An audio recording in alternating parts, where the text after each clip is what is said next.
आता सॅडचं कसं लक्षात ठेवणार? ब्लीक म्हणजे एखाद्या गोष्टीचं गुपित लीक झालं आहे म्हणून एखादी व्यक्ती दुःखी आहे म्हणजे ब्लीक.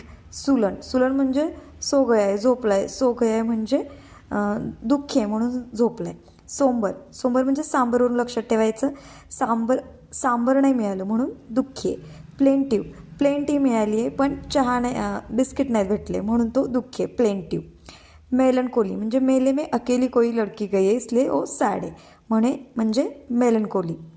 मोरोज म्हणजे रोज भेटले नाही आहेत, रोज डे आहे, रोज भेटले नाहीत म्हणून दुःखी आहे.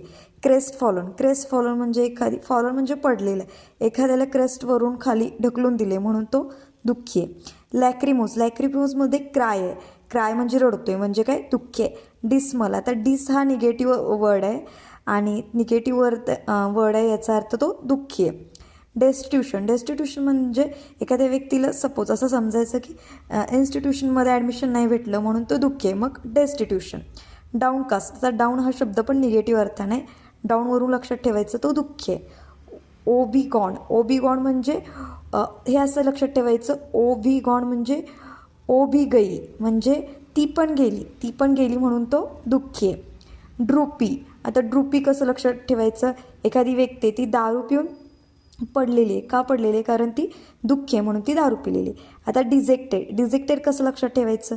एखाद्या व्यक्तीला कोणीतरी रिजेक्ट केले म्हणून ती दुःखी आहे म्हणजेच काय? डिजेक्टेड.